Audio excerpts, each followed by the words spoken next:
안녕하세요. 해석여고 여러분. 저는 1학년 국어를 맡고 있는 오주영이에요. 저번 시간에 첫사랑이라는 작품을 자기 스스로 공부하는 방법에 대해서 배웠죠. 오늘은 이 배운 내용이 어떻게 시험 문제를 풀 수 있는가를 한번 정리해 보도록 할게요. 그래서 여러분들 이 정리했던 것을 보면서 하시면 좋을 것 같아요. 저도 이렇게 왔다 갔다 하면서 여러분들하고 함께 해볼게요.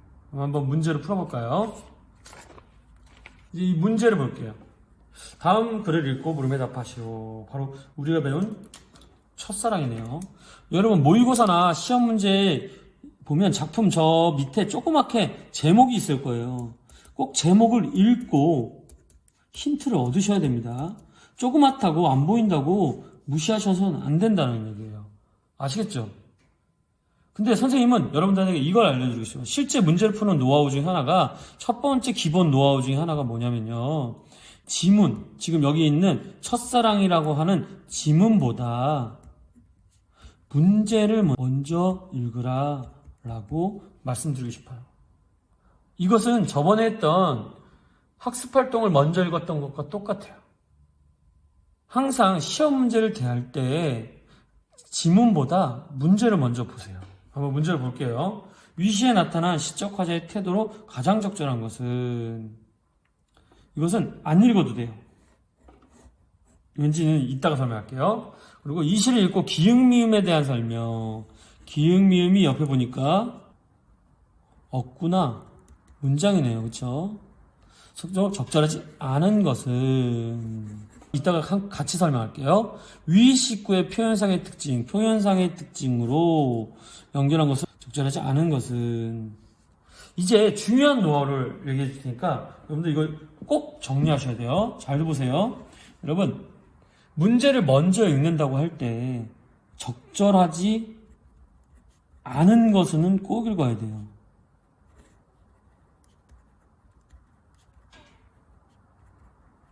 꼭 보기. 여러분 이거는 기회가 되면 나중에 수능 노하우 특강 같은 데서 할 텐데요. 여기에는 어떤 의미가 있냐면, 적절하지 않은 것을 묻는 문제의 보기에 옳은 정보가 몇 개일까요? 옳은 정보가 4개이기 때문이에요. 지금 이 말을 못 알아들으면 큰일 납니다. 여러분 답은 하나죠. 적절하지 않은 것이 답이면 나머지 4개는요, 이 첫사랑이라는 작품과 관련된 옳은 정보겠죠. 그럼 여러분, 가장 적절한 것은 답이 하나니까 옳은 게 하나고 나머지는 틀린 거겠죠. 여러분, 문제를 먼저 읽어서 힌트를 얻으려고 하는 것인데, 여러분들 힌트를 얻을 수 있는 것은 적절한 거겠어요? 적절하지 않은 거겠어요? 당연히 적절하지 않은 거겠죠. 그럼 우리는 지금 2번과 3번을 통해서 힌트를 얻을 수 있다는 거예요. 한번 볼까요?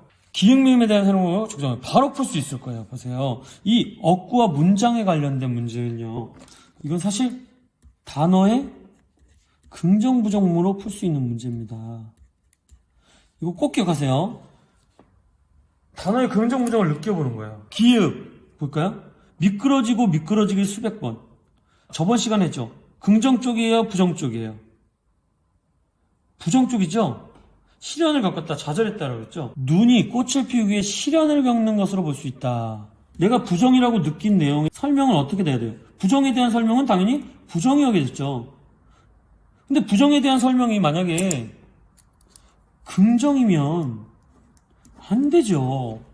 그럼 이건 맞는 거네요. 그쵸? 지우겠어요. 니은. 바람 한 자락 불면 휙 날아가. 여러분, 바람 때문에 날아가는 사랑이에요. 좋아요, 나빠요? 단어만 보면 긍정, 부정이 다르겠지만 이 문장에 밑줄이 쭉 꺼 있잖아요. 날아가는 사랑은 어때요? 부정이죠. 볼까요? 눈의 도전이 이룩하는 결실에 견고함을 알 수 있다. 견고함은 긍정인가요, 부정인가요? 긍정이죠. 나는 부정이라고 느꼈는데 2번은 견고하다라는 긍정으로 나타났네요. 전 찍어도 답이 2번 같아요. 어때요? 여러분, 우리 지금 지문을 다 보지도 않았어요? 답이 나오죠. 이 단어의 긍정, 부정은 굉장히 중요한 노하우입니다. 나머지는 읽을 필요도 없지만 한번 볼게요. 햇솜과 같은 마음. 나뭇가지를 향한 눈의 순수한 마음을 알 수 있다. 햇손 같은 이 긍정이었죠. 그럼 순수한 마음도 긍정 맞네요. 그렇죠? 나뭇가지에 대한 헌신적인 태도를 알 수 있다. 헌신적인 태도. 헌신이 뭔지 모르면 여러분들 이거 검색해 보시면 돼요. 볼게요. 다 퍼부어졌다. 맞죠? 그 한 번 된 자리에 눈이 닿지 않았던 자리에 강렬한 느낌을 짐작했다. 좀 어렵네요. 그렇죠? 강렬한 느낌. 내가 된 자리는 불에 대였다 그랬죠? 근데 여러분들 중에 헷갈리는 사람이 있어요. 적어도 근데 여러분 한번 제가 바보같이 얘기해 볼게요. 여러분 만약에 이렇게 문제를 풀었어요. 오정훈 선생님의 방법으로. 그럼 여러분 찍으면 뭘 찍을 거예요? 시간이 없을 때요. 동그라미와 세모예요. 그리고 당연히 1, 3, 4는 아니잖아요. 찍어도 2, 5번 중에 찍을 건데 바보가 아닌 이상 대부분 2번을 찍을 거란 얘기죠. 그러면 맞아요. 아시겠죠? 여러분 이렇게 공부해 가시는 거예요. 2번 문제에서도 정보를 얻어야겠죠. 멈추지 않았으랴. 서리적 표현으로 의미를 강조했다. 이걸 모른다면 여러분들 시험 문제를 헷갈리겠지만 서리적 표현이 뭔지 모르면 검색하여 정리하면 되겠고요. 서리적 표현이 안다면 이거는 당연히 지워지겠죠. 날아갈 사랑을 위하여 반어적 표현으로 삶의 비애를 강조했다. 반어적 표현이 뭔지 모르면 또 헷갈리겠죠. 이때 느끼는 게 여러분 여기 밑에 이 빈칸에요. 오답 노트를 하는데 오답 노트는 왜 틀렸는지 적는 게 아니에요. 오답 노트는 모르는 내용들을 스스로 정리하는 거예요. 지금 이런 것들을 여기 밑에다 적는 거예요. 햇손과 같은 마음, 비유적 표현 맞죠? 저 황홀을 보아라, 명령형 보아라, 명령형 맞죠? 감탄을 부각. 누가 봐도 감탄 느껴지죠? 지우죠? 아름다운 상처인데 아름답대요. 이거 뭐라 그랬어요? 역설적 표현 맞죠? 답 몇 번이에요? 2번이죠. 날아갈 사랑은 진짜 날아갔으니까 이게 뭐가 반원 거야? 반원 이런 거예요. 운수 좋은 날이에요, 제목이. 근데 그 소설이 어떤 내용이죠? 운이 지지리도 없는 내용이잖아요. 그렇죠? 너 잘났다, 잘났어. 이랬을 때 진짜 잘났다는 얘기인가요? 반대의 의미를 갖고 있는 것이 반어죠. 그렇죠? 그러니까 이것이 반어입니다. 여러분, 그래서 답은 2번이 되는 거예요. 어때요? 우리는 아직 지문을 다 읽지도 않았는데 여러분들 답이 나와요. 이런 것들입니다. 여러분 어때요?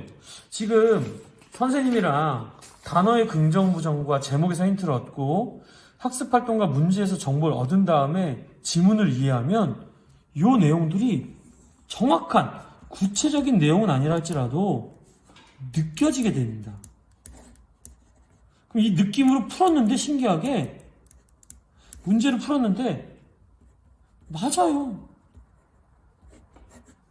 이것이 바로 선생님이 여러분들에게 알려주려고 하는 자기주도 학습이에요.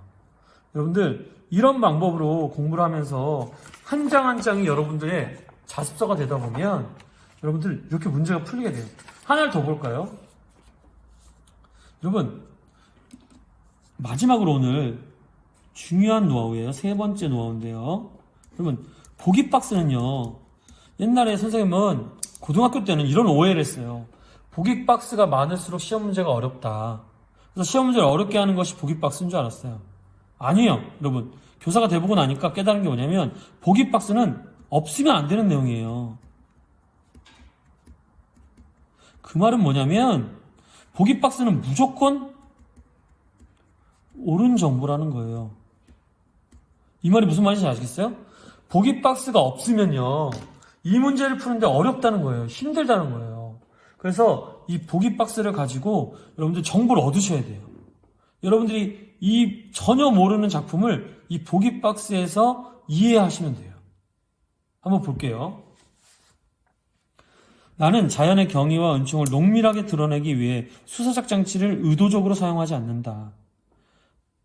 누군가 구어체에 기반한 반복과 대구, 의성, 의태어의 능란한 구사, 그리고 적재적소의 처벌을 사용하여 어려운 단어들 너무 많이 써서 뭔 말인지 이해 못해도 상관없어요. 그냥 읽으세요. 성을 구현했으나 이는 되레 지나친 감정의 고양과 분출로 시의 요소라를 부추긴다.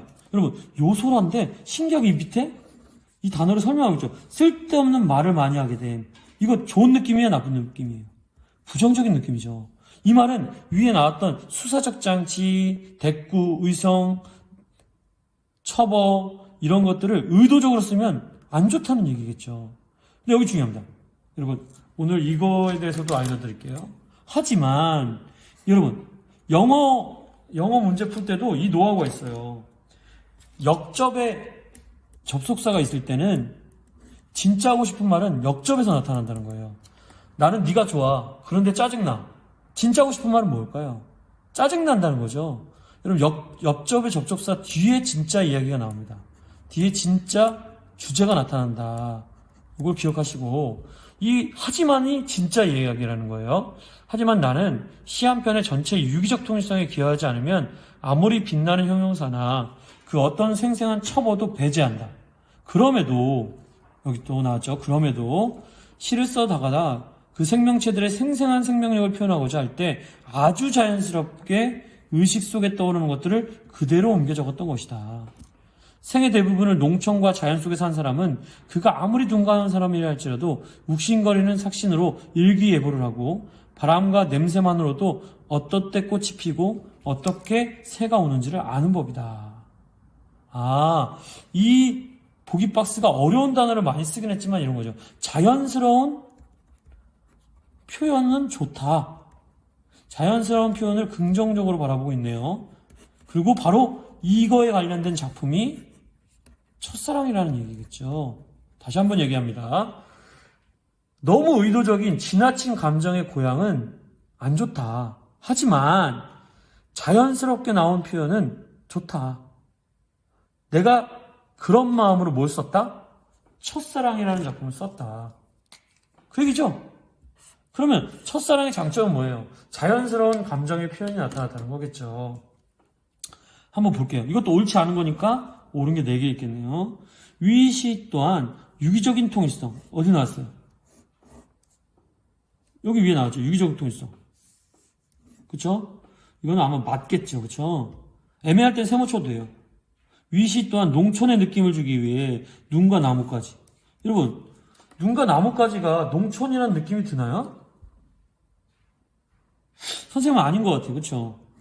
답이 벌써 나왔네요. 근데 일단 넘어가 봅시다. 싸그락싸그락의 의성어를 사용했다. 맞죠? 자연스러운 의식의 반영이겠군. 그렇죠? 남분분이라는 첩어. 이때 첩어가 뭔지 알겠네요. 첩어는 반복된 단어를 얘기하는 거겠죠. 요소라라고 지적한 사람도 있었다는 거군. 요소라. 그렇죠. 그럼 맞네요. 사회적 시적화자가 느끼는 경이로움은 작가가 자연에서 느끼는 경이로움이 반영된 거다. 이거는 맞는 내용이네요. 그렇죠? 여러분, 이렇게 됐을 때 여러분 진짜 그냥 모른다고 생각하고 얘기해 볼게요. 여러분, 지금 확실하게 2번이 아닌 것 같고 나머지는 잘 모르겠었다 할지라도 여러분들이 나중에 혹시 시간이 없을 때 찍을 때 뭘 찍으시겠나요? 나 같으면 2번 찍죠. 근데 진짜 이거 답이 몇 번일까요? 2번이에요. 여러분 보세요. 그러면 여러분 2번을 제외한 나머지가 맞아요. 이 유기적인 통일성에 기반했다. 의성어를 사용했다. 첩어를 사용했다. 자연에 대한 경이로움이 나타난 시다. 이런 정보들이 작품을 이해하는 데 도움이 될까요? 안 될까요? 당연히 이해가 도움이 되겠죠. 여러분, 이제 문제에서 정보를 얻어서 지문으로 간다는 이야기를 이해하기 시작하셔야 돼요. 그래서 여러분들이 앞으로 문제를 푸실 때 지문보다 문제를 먼저 보시면서 여기서 옳지 않은 에서 정보를 얻고 보기 박스에서 정보를 얻은 다음에 지문으로 가다 보면 지문을 다 보기도 전에 답이 나오는 순간들이 있어요. 여러분들, 이런 노하우가 여러분들 것이 되면 여러분들은 경험해보지 못한 성적을 받을 수가 있습니다. 그래서 여러분들, 선생님하고 함께 이렇게 오늘 첫사랑에 대해서 수업을 했는데 여러분들 이것들을 여러분들이 지금 스스로 하는 연습을 하셔야 돼요. 집에서 놀지 마시고 선생님이 지금 연필과 펜을 들고 이렇게 수업하는 이유는 여러분들도 이것을 할 수 있는 사람이 돼야 돼요. 저도 자랑처럼 들릴 수 있겠지만 중고등학교 때부터 시를 좋아했기 때문에 자연스럽게 이렇게 했어요. 여러분들도 이 시간 동안 이렇게 자기주도 학습하는 방법을 배운다면 여러분들에게 큰 효과와 나중에 큰 결실이 있을 거라고 믿습니다. 네. 저번에, 첫사랑을 하기 전에 여러분들 먼저 정보를 얻었던 학습활동, 이것이 뭐가 중요하고 어디에 집중해야 되는지를 말해줬잖아요. 그러면 이걸로 한번 복습을 해볼게요. 여러분들, 뭐가 중요했는데 이게 무슨 뜻이었고, 이게 왜 반복되어 나와 시험에 나올 수밖에 없는지에 대해서 한번 간략하게 정리하면서 복습을 해보려고 합니다. 저번에 우리 첫사랑을 작품을 배우면서 학습활동에 나오는 단어들에 대해서 집중하라고 했잖아요. 왜 그런지 이제 좀 이해가 되시죠? 왜죠? 감정의 문학이다 보니까 이 단어의 의미를 긍정, 부정으로 파악해보면 중요한 의미가 있다고 했었잖아요. 그래서 여러분들 여기서 말했던 것처럼 이 눈꽃과 봄꽃 그리고 황홀과 아름다운 상처가 반복되어 나오고 있다고 얘기했죠. 이것은 시험에 거의 나온다는 거예요.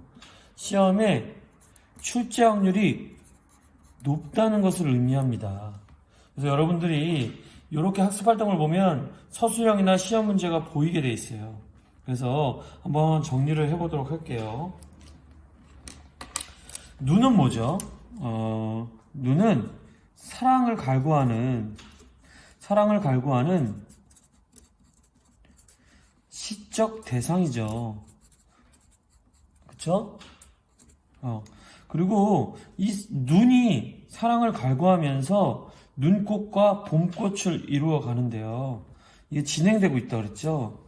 근데 이 눈꽃과 봄꽃이 굳이 꽃인데 나누었다는 말은 차이가 있다는 말이라고 했죠. 그럼 여러분, 눈꽃은 뭐죠? 눈꽃은 첫사랑을 의미한다고 했습니다. 첫사랑을 의미한다고 했겠고, 앞으로 뒤에 나오게 될 황홀과도 매치되는 단어예요. 즉, 완전한 성숙한 사랑을 이루기 전에 경험하게 된 짧지만 아주 강렬한 첫사랑을 황홀이라고 표현한 것이죠. 그럼 봄꽃은 뭐죠? 여러분, 눈꽃은 알지만 나무가지에 눈이 쌓이면서 여러분들 설경을 봤을 때 너무 아름다웠던 그 꽃이지만 실제 꽃은 아니죠. 봄꽃은 뭔가요? 실제 꽃이에요. 그 말은 뭘까요? 실존하는 성숙한 사랑을 의미하고요. 그죠? 그리고 이것이 바로 아름다운 사랑으로 표현되었죠. 아름다운 상처로서 역설적으로 표현되었죠. 다시 한번, 이거 굉장히 중요합니다. 역설적 표현이 쓰였다. 꼭 기억하셔야 돼요. 여기서 한번 좀 복습을 해볼까요? 여러분들 이제 아셔야 되는 게 반어와 역설의 차이점을 알아야 돼요. 여러분, 반어는요, 문장에 모순이 있어요. 그러니까 말이 안 된다는 거죠. 문장에 모순이 있고 뜻이 반대를 의미합니다. 그러니까 예를 들면, 그래, 너 잘났다. 이 말이 잘났다는 말의 반대 뜻을 가진 문장의 모순과 반대를 가진 것을 반어라고 하고요. 역설은 좀 중요하면서도 다른데요. 아이러니라고도 하죠. 분명히 동일하게 문장에 모순이 있어요. 근데 뭐가 다르냐면 뜻이 반대가 아니라 자기도 모르게 고개가 끄덕여지면서 진리와 깨달음을 담고 있죠.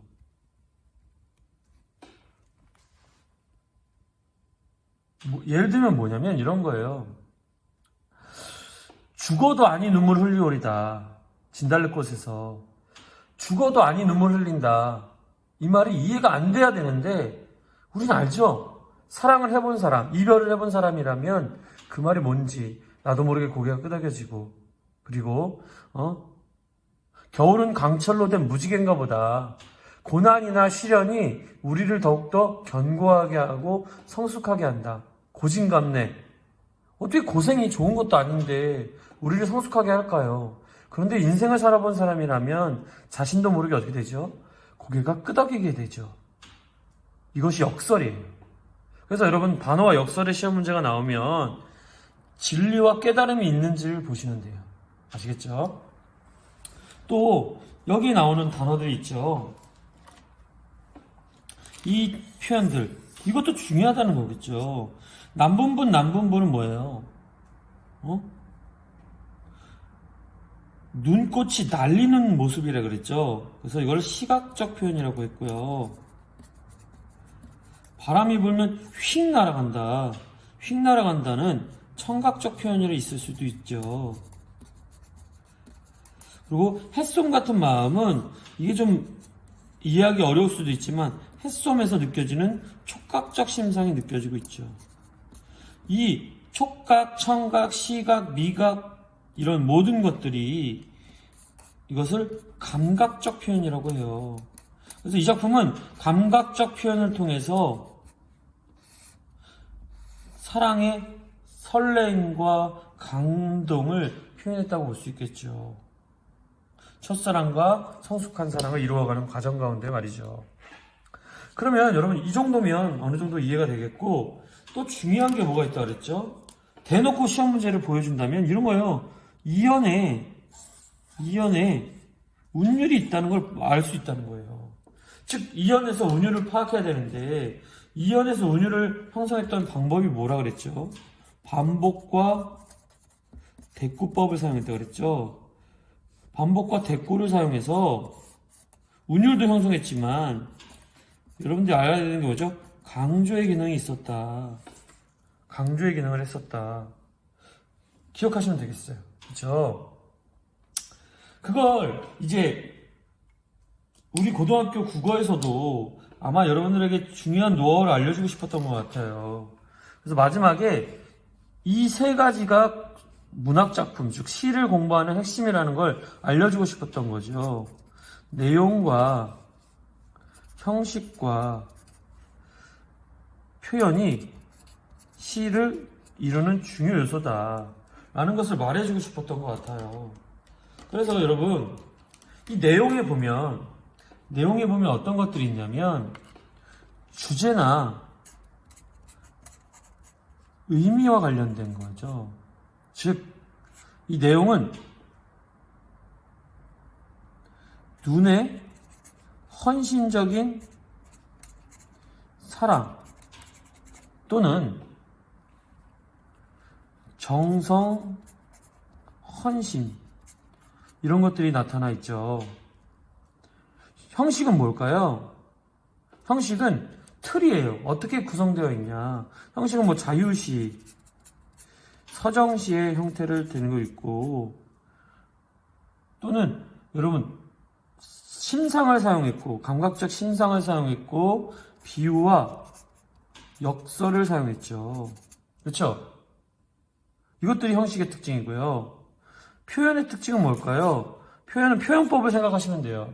예를 들면 이 작품에서 운율을 형성하는 반복법이나 대꾸법이나 역설법 이런 것들 사용했고, 운율 형성했고, 이런 것들이 표현이죠. 이런 것들을 파악하면 이 작품이 전체적으로 이해가 된다는 거예요. 그리고 제가 볼 때 가장 중요한 시험 요소라고 한다면 제일 중요한 게 눈꽃과 봄꽃과 황홀로 이어지는 이 부분하고 이연에 나타나는 운율의 효과, 남분분과 싸그락싸그락과 같은 이 단어들의 이 심상, 요것들이 이 세 가지가 아마도 가장 시험에 나올 중요한 요소가 아닐까라는 생각이 들어요. 이해가 되세요? 요거를 여러분들이 정리하시면서 복습하시면 되겠어요. 이렇게 여러분 국어의 첫 작품인 첫사랑이 끝났습니다. 여러분들 역설적 표현, 감각적 심상, 그리고 운율 형성, 그리고 핵심 단어인 눈꽃과 봄꽃의 차이, 이런 것들을 정리하다 보면 시험에 관련된 것들을 피해갈 수 없을 거예요. 그래서 여러분들 이 정도만 하면 틀릴 문제가 거의 없다고 볼 수 있겠습니다. 여기까지 첫사랑에 대한 수업입니다. 여러분들 항상 더 노력하시고요. 그리고 코로나19에 핑계를 대면서 공부를 하지 않거나 놀지 마시고 자기 스스로 하는 시간을 가짐으로써 나를 더 견고히 하가는 다 성공하는 여러분들이 됐으면 좋겠습니다. 얼굴을 마주보고 수업하는 그날까지 힘내세요. 우지영 선생님은 여러분들을 응원하고 사랑합니다. 파이팅!